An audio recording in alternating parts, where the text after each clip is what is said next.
This ruin is made from trash, refuse from the very start of this channel. Be green, recycle. This was a really fun idea, and it came out looking, in my opinion at least, pretty nice. For a spur of the moment decision while I was cleaning up one day, I'm pretty impressed with myself.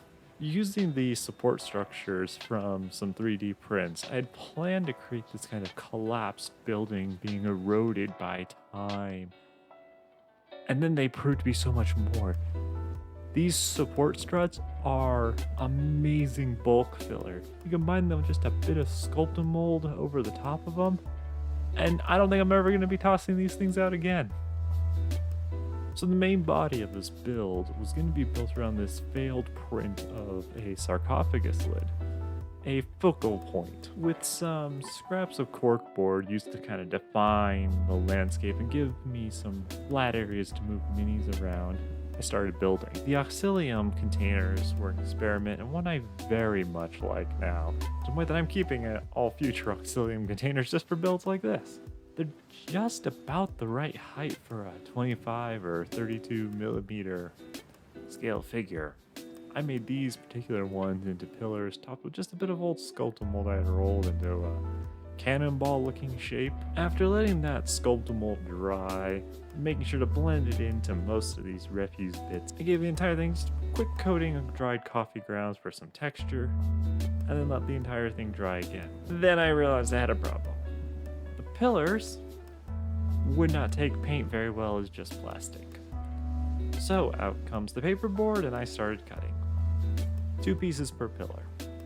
One directly below the orb around the cap itself, while the larger one would go around the rest of the container.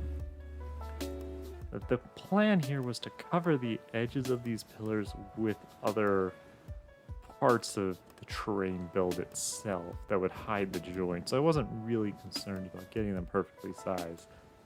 That said, do this type of thing before you put the pillars in place. It would have been so much easier, made my life so much simpler.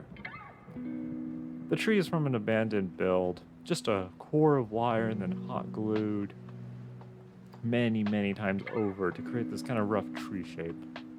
The crystal thing was a failed attempt at cutting some crystal for the Nightmare Underground set, while that brain-looking plant frond thing is a leftover from the Waterfront build. The last kind of phase of building here was just adding some rocks from Woodland Scenics. This aggregate I just scattered around and used it to reinforce that focal point of the sarcophagus lid and add some real character to it. Like somebody's been maintaining it, or these have fallen out of the building itself as it's kind of collapsed down. I also use these stones to stack up and cover some of those imperfections. Just seal it all in with some sealant and we'll move on to painting. The paint job was simple. A black base and then dark blues up to some lighter blues for the stoneworks. And then the brown was used for the kind of coffee ground textures, places where there'd be a bit more dirt, less stone, and that was just highlighted with a tan a little later on. The brown over the blue really does serve to muddy up the flat space and suggest a difference between stone and dirt, and to really differentiate where one might dominate and the other recede a little bit. The pillars themselves were an interesting challenge. I wanted them to be an antique gold or copper-ish color. So I ended up starting with a base of silver, and then they got a coat of a very red bronze copper color, followed up by some gold on the flat and outermost edges and some of the highlights. With care not to make a mess, I slowly had to work through this phase. It's much easier to do as the first phase of painting than this point, but it was too late.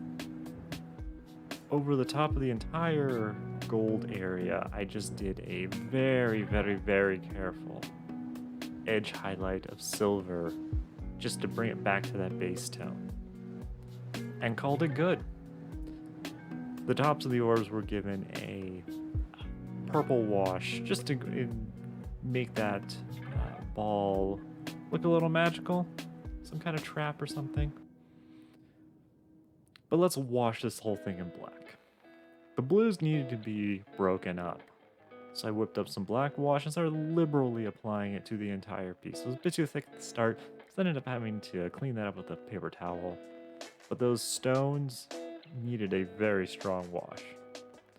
With just a bit of work and some back and forth, the entire piece started to come together. The tree, a simple brown with tan and white highlights, emerged from this wash phase as an elderly looking scruffy tree that I really like. Overall, it was a very rough wash, but it worked out pretty well. And there are some errors here and there, but it's literally a trash build. That's what this channel's about now. We build things out of trash. So if you like that, remember to like and subscribe. Once the wash had dried, it was time to add in some other colors. With some watered down Mod Podge and some different colored turf, started to add some color back into it. This technique, instead of painting the ground, it works. It really does work, but it requires some familiarity with the use of the fine turfs and the various colors. So I would encourage you to try it and just keep experimenting. This phase, plus the addition of some of this dried lichen, was the final key to hiding the traces of my rough construction job, especially around those pillars. Any exposed cardboard around the base, any other joins or points where my brush had missed and left white or black exposed. I just used maybe just a little bit of turf to make it vanish. Covered up with a bush, if one will. The tree itself got some larger shaped clumps of this lichen. It's not the most realistic looking tree. It's a bit more sickly. And my goal was to use up mostly old material with minimal modification. So I was happy enough to call it good. Not great, but good. And there you have it. An entire build based off the Castaways refuse, trash, and junk I had around my build space. Not some grand monumental thing, but just a small, simple construction. I really hope you've been inspired to reuse some of that material from your other construction processes instead of just throwing it away. Chances are, you can do even better than I did. Thanks for watching, and I hope to see you again in the next video. Remember to hit the like button and subscribe. It helps me massively to see what you all really like. Social media below is the place to find me for all the news and teasers. And drop a comment. Why not? Let's see if we can grow Were Badger Studios into a self-sustaining machine this year. Just think about it. More videos, better shots. Maybe one day I'll actually clean my desk.